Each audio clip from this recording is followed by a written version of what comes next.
And welcome everyone. Today I want to talk about evaluating chess position. So, what does it mean to evaluate a chess position and why does it matter? So, first of all, uh, it matters because in general, people who have the advantage, which means people who have a better position, should attack, which means should make threats. And people who are defending, who are in a worse position, should think about defending from the threats that the opponent makes and should also keep in mind how they can counterattack. And before we get started, I want to remind you to like and subscribe and also follow me on Twitch. There I play some games and I try to become 2000 on chess.com. Having said that, let's start. So, before we start, I wanna I wanna make a consideration, and I wanna say that almost all the position I'm gonna show you, I took from the book "Play Like a Grandmaster" by Alexander Kolov.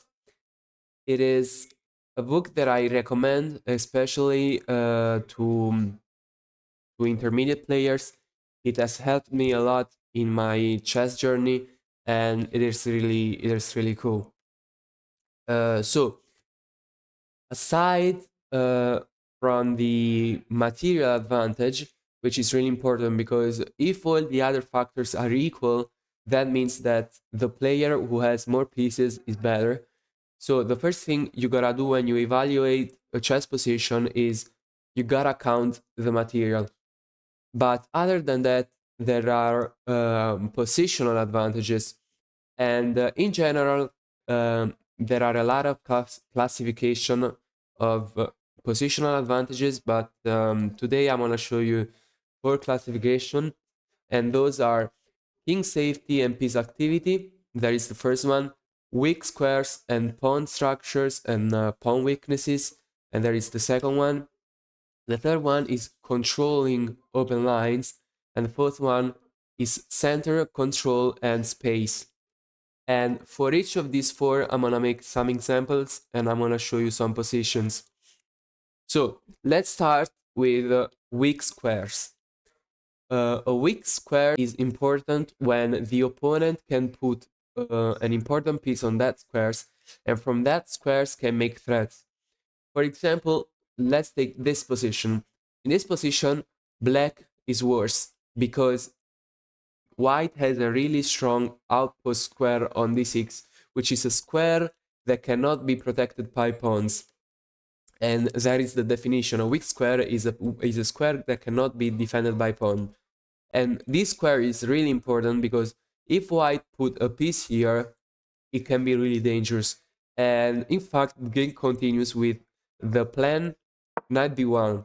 And the idea is really simple. White wants to play knight b1, knight d2, knight c4, and put the knight on d6. Of course, black tries to counterattack this plan by protecting the d6 squares with bishop, and that just happens. But if black were to take, now white will get a really strong pawn on d6 and a protected passed pawn, which is a pawn which has no pawn in front of it, on the 6th rank is really strong, especially if it is protected like it is in this case. And after a while, we see that white tries to break on the queen side, and I'm sorry, that didn't happen. After a while, white tries to break on the queen side with the move b4, and black has to take. But now you see the d6 pawn is really strong, and after a bit of a shuffling, and white tries to gain space and make threats, and the game continues, and this pawn really proves strong. Now, this is a really dangerous threat by black. I'm sorry, because there is this discovered check, but now this pawn is too strong. Even if black wins the rook, now there is check, d7, and this pawn is unstoppable. You see, white converts this in a winning endgame, and this is just winning. So in the start position, we've seen how weak squares can determine the result of a chess game. Now let's get to weak pawns. Weak pawns are pawns that cannot be protected by other pawns. For example, in this case, the a5 pawn for white is really weak. And you say, why isn't the a6 pawn weak for black as well? Well, a pawn is weak only if the opponent can attack it. At some point, black can play, if white ever plays c4, black can play bishop b4 and attack this pawn, while this pawn cannot be really targeted by white. In fact, let's see how the game goes. There is some exchanges and black and white solidifies the center, but now we see the problem with having a weak a5 pawn. This can just be targeted. We see black tries to focus on this side of the board and attacks this pawn, and after a while we see that uh, black goes on to win the pawn, and now this is a completely winning endgame because we get to this position, and here white resigns because this pawn is too strong, and that's it. So weak pawns are really important, and you should keep those in mind when evaluating a chess position. Another factor is color complex weaknesses. And what I mean by that is, for example, light square weaknesses and dark square weaknesses. In this example, white plays g3. G3 attacks the queen, but it is a mistake because it weakens all these light squares around the king. And we see that black can exploit that with queen h3. And the next move is bishop f5. Whenever you have weaknesses on a certain color complex, you should try to keep the bishop that is on those squares. For example, now white shouldn't trade, but it is forced to, otherwise this bishop is too strong. And now we see the problem with all these light square weaknesses, and white tries to fight back with g4, but it is too late because now black can attack the king. The king is on f3. Black is gonna castle queenside, and the attack is unstoppable.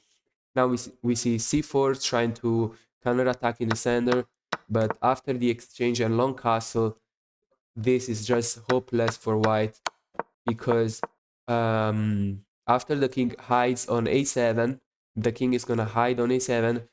This king is too unguarded, and it is really just over for white.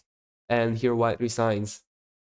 So whenever you play g3 or g6 or other pawn moves, you have to keep in mind, do not weaken a certain color complex in this way, because otherwise your opponent can just exploit that. Now, the next thing I want to talk about are open lines. And controlling open lines is really important because that means you have space to maneuver your pieces and you control more squares. In this case, after a while, we see takes takes in this position. So there are two open files. There is the C file, which is open, and there is the F file open. And an open file is especially important when you can target something on the other side of the board.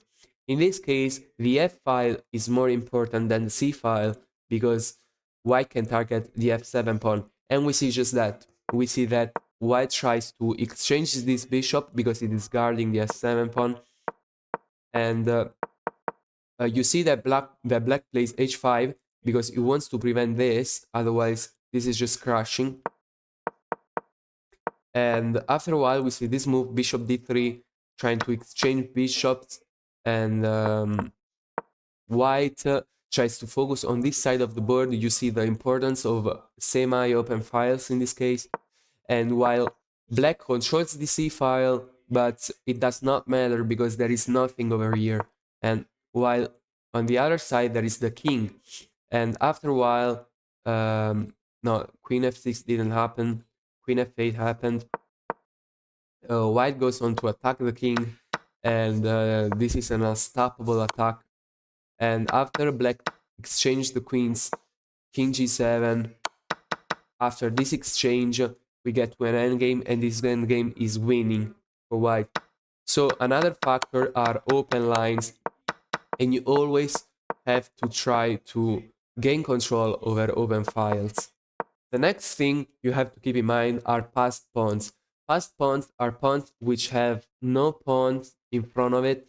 In this case, we see that there is this king over here, so white plays the astonishing move d5. d5 is a really important move because white cannot take, white has to push, and now this pawn becomes a passed pawn. And a passed pawn is really important, especially in endgame.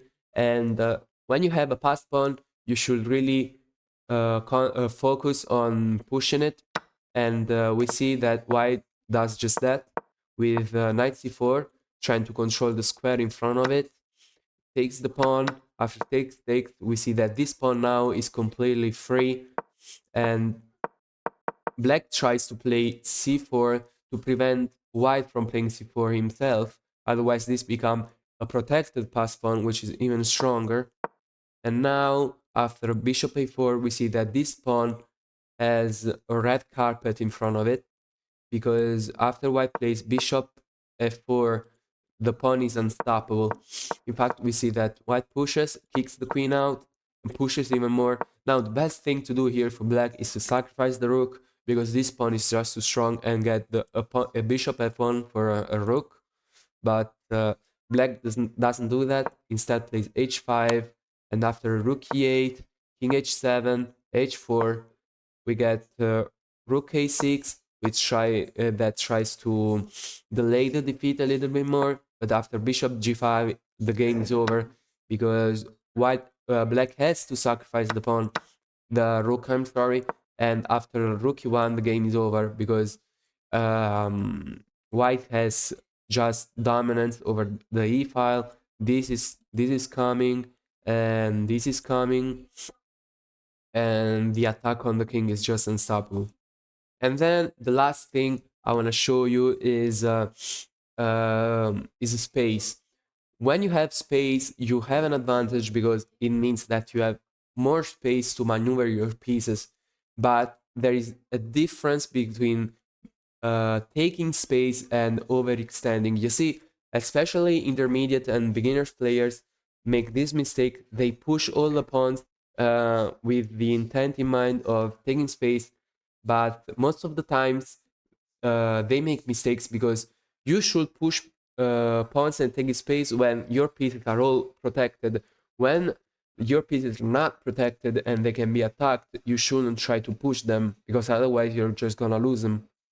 And here we see that white has a really nice space advantage, especially in the center. And white tries to exploit that by making the move f5, which is a really nice move, trying to open it all, trying to open the board for its pieces. And now after bishop c8, we see rook d1 and knight d5. So you see all the pieces of all the white pieces are very well coordinated, while black, I don't know what black is doing. And after f6, which is a really necessary, because otherwise this is just crashing. And we see b6, which tries to take as much space as possible. We see knight c5 takes, and e5 here is the final blow, because white has simply too much pressure in the position. After takes, we got queen h4, and the king here feels a bit weak. We got king g7 and g4, and this is just over. This is game over. Too much pressure.